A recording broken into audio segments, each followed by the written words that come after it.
बड़े बुजुर्ग कह गए हैं, हमेशा तोल मोल के बोल। एंड यस, ये बात हम सब पर लागू होती है। आप जानते ही होंगे कि पिछले महीने क्या हुआ था, क्या रायता फैलाया बियर बाइसेप्स और द इंडियाज गॉट लेटेंट ने। एक इज्जतदार यूट्यूबर का घटिया मजाक जिसने सभी को ऑफेंड कर दिया। You know guys, let me share something with you. मैं रणवीर अलाबादिया के शो को अक्सर चेकआउट करता था। उसकी शॉर्ट्स और कभी कभी फुल लेंथ वीडियोस में देखा करता था। बट रणवीर की इस तरह की बातों से वो तो मेरी नज़रों में गिर चुका है। सिनेवंशी कभी भी इस तरह के ह्यूमर को एंटरटेन नहीं करता और ना ही अप्रिशिएट करता। मैंने कभी भी इंडियाज़ गॉट लेटेंट का कोई भी एपिसोड नहीं देखा और ये ह्यूमर मुझे फिट भी नहीं होता। इनफैक्ट इस वीडियो के बाद मुझे अपूर्वा मखीजा नाम की एक इंटरनेट पर्सनालिटी के बारे में पता चला। एक ऐसी इन्फ्लुएंसर भी है जिसका नाम है अपूर्वा मखीजा। खैर, उस बात का काफ़ी हल्ला मच चुका है तो मैं उसमें क्या ही बोलूँ। एनीवेज, लौट आते हैं आज के एपिसोड के सब्जेक्ट पर। सिनेवंशी आज बात करेगा उन बॉलीवुड सेलिब्रिटीज़ के ऊपर जिनके बेतुके स्टेटमेंट से हमारे कानों से धुआं ही निकल गया, जो हमें आज भी काफ़ी अजीब लगता है। मैं अभिनव शेट्टी उन स्टेटमेंट्स के बारे में बताऊंगा जो मुझे काफ़ी वियर्ड लगे। इवन आज के कॉन्टेक्स्ट में भी वो स्टेटमेंट या वो कमेंट काफ़ी वियर्ड है। सो बिना टाइम वेस्ट करते हुए शुरू करते हैं आज का एपिसोड, लेके राम का नाम। एंड प्लीज़ सब्सक्राइब कर दो भाई। सिनेवंशी के एपिसोड नंबर 57 को चलिए शुरू करते हैं। नंबर 10 पर है रिमी सेन। 2000s के डेकेड में रिमी सेन ने कई सारी हिट फिल्मों की वो हिस्सा रह चुकी है, चाहे वो धूम हो, भागबान, हंगामा। वैसे तो इनमें से कुछ फिल्मों में उनका काम कुछ खास नहीं था, बट येस, उन सभी को यही लगा था कि रिमी बॉलीवुड में बाउंस करेगी, मगर ऐसा बिल्कुल नहीं हुआ। ईयर 2006 में आई रोहित शेट्टी की गोलमाल फन अनलिमिटेड के प्रमोशंस के दौरान रिमी के कमेंट की वजह से उन्हें काफ़ी क्रिटिसाइज़ किया गया। अपने डायरेक्टर की तारीफ करते करते उन्होंने ये कहा कि Rohit Shetty is an amazing director, he can make black African look pretty. इस रेसिस्ट कमेंट ने रिमी की खूब किरकिरी की। इसके बाद जॉनी गद्दार और कुछ 2-3 फिल्मों में नज़र आने के बाद रिमी सेन बॉलीवुड से एकदम गायब ही हो गई। फिर कुछ सालों बाद वो बिग बॉस के सीज़न 9 में नज़र आई। बिग बॉस से याद आया, कंट्रोवर्सी की अनडिस्प्यूटेड क्वीन राखी सावंत को भला कौन भूल सकता है। अगर गलत वजहों से खबरों में रहना एक आर्ट है तो Rakhi Sawant is the biggest artist in this planet. Year 2009 में एनडीटीवी इमेजिन में राखी का एक शो आता था जिसका नाम है राखी का इंसाफ। ये शो कितना रिग्रेसिव एंड मेल बैशिंग था, जिसके बारे में आपको इंटरनेट पे हर जगह पढ़ने को या सुनने को मिलेगा।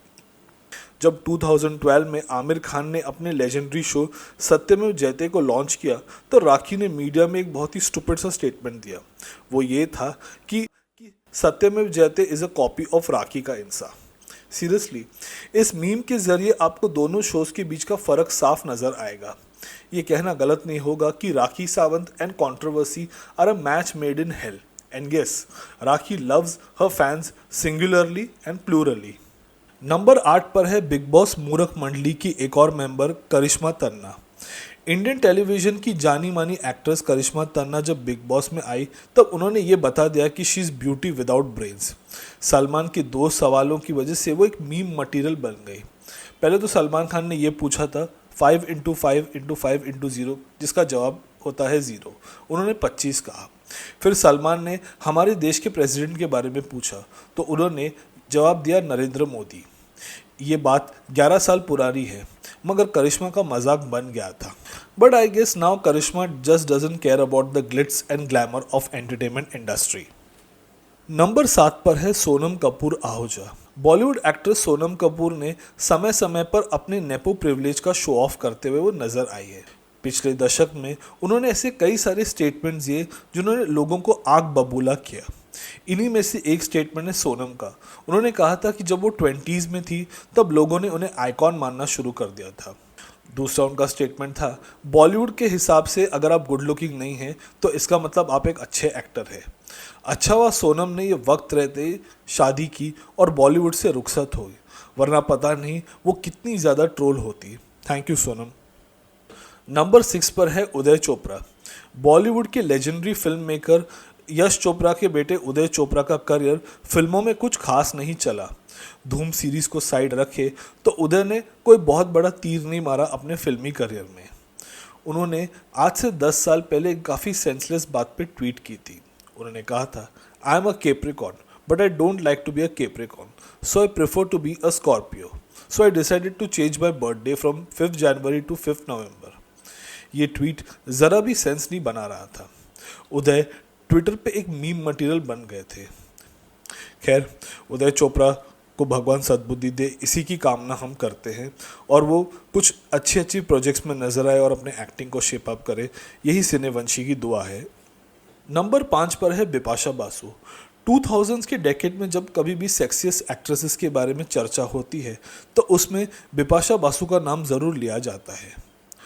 ईयर 2004 के ओलंपिक टॉर्च रिले के दौरान एक जर्नलिस्ट ने बिपाशा से सवाल पूछा कि ओलंपिक्स की शुरुआत किसने की। बिपाशा ने फट से जवाब दिया, एडोल्फ हिटलर। इस जवाब की वजह से वो काफ़ी बड़ी जोक बन गई थी। गाइस, अगर कोई मुझसे भी पूछे कि ओलंपिक्स की शुरुआत किसने की फटाक से, तो मैं भी ठीक से जवाब नहीं दे पाऊंगा, मुझे भी गूगल करना पड़े। मगर इस स्टेटमेंट की वजह से बिपाशा प्री इंटरनेट एरा में एक काफ़ी बड़ी मीम मटेरियल बन गई थी। ये वर्ड उस ज़माने में एग्जिस्ट नहीं करता था, but still she was a meme material in 2000s। Number 4 पर है वरुण धवन। वरुण धवन एक अच्छे एक्टर है, नो डाउट। खैर, वो फिल्मों के मामले में थोड़े से अनलकी है, मगर उनके 2010s के डेकेड के 2 ऐसे स्टेटमेंट्स हैं जिनको देखकर या जिनके बारे में रीवॉच करके हमें आज भी सेकेंड हैंड एम्बैरेसमेंट होता है। पहले तो उन्होंने अपने डेब्यू से पहले कॉफ़ी विद करण में, जब करण जौहर ने पूछा था कि इंडिया के प्रेसिडेंट का नाम बताओ, तो उन्होंने फटाक से मनमोहन सिंह कहा था। ये कितना बड़ा एक जोक बन गया था इंटरनेट पे, ये बात हम सभी को पता है। वरुण की फजीयत दूसरी बार तब हुई जब ईयर 2015 में दिलवाले की प्रेस कॉन्फ्रेंस के दौरान उन्हें एक जर्नलिस्ट ने पूछा कि आप दिलवाले को कैसी फिल्म मानते हैं, तो वरुण धवन ने कहा कि दिलवाले इंसेप्शन जैसी है। वरुण धवन एक अच्छे एक्टर है, मगर दिलवाले को इंसेप्शन से कंपेयर करना, it doesn't make any sense at all. ये दोनों ही स्टेटमेंट ऐसे हैं जिसकी वजह से हार्डकोर वरुण धवन फैंस को काफ़ी शर्मिंदगी झेलनी पड़ती है आज भी। नंबर 3 पर टाई है बिटवीन सोनाक्षी सिन्हा एंड आलिया भट्ट। ये दोनों ही स्टार डॉटर्स लोगों के बीच में एक मजाक बन गई थी, अलग अलग कारणों की वजह से। सबसे पहले बात सोनाक्षी की करते हैं। सोनाक्षी का लैक ऑफ रामायण नॉलेज, ये बात क्लियरली एविडेंट हुआ कौन बनेगा करोड़पति में। अगर आलिया भट्ट की बात करें तो उनका प्रेसिडेंट ऑफ इंडिया के बारे में पता ना होना और किशोर कुमार के बारे में क्लूलेस होना, ये दोनों ही वजह से वो इंटरनेट पर एक मजाक बनकर रह गए। यू नो गाइस, आप में से किसी भी रैंडम इंडियन को आप पूछोगे रामायण या किशोर कुमार के बारे में, वो आपको फटाक से जवाब देगा। मगर एलिट स्कूल और एनवायरनमेंट में पली बड़ी ये नेपो एक्ट्रेसेस ऐसी गलतियां करती है जिसकी वजह से वो सबके सामने एक शर्मिंदगी का सबब बन जाती है। ये दोनों ही बातें बीते हुए कल की है और दोनों ही एक्ट्रेसेस आज सुधर चुकी है, मगर ये कहना गलत नहीं होगा कि इन दोनों की स्टूपिड स्टेटमेंट उन्हें लाइफ लॉन्ग हॉन्ट करेगी। नंबर 2 पर है मल्लिका शेरावत। मल्लिका आज से 20-25 साल पहले कितनी पॉपुलर थी, ये बात हम सभी को मालूम है। मर्डर और ख्वाहिश जैसी फिल्मों में अपने बोल्ड सीन्स और किसिंग सीन से उन्होंने तहलका मचा दिया था।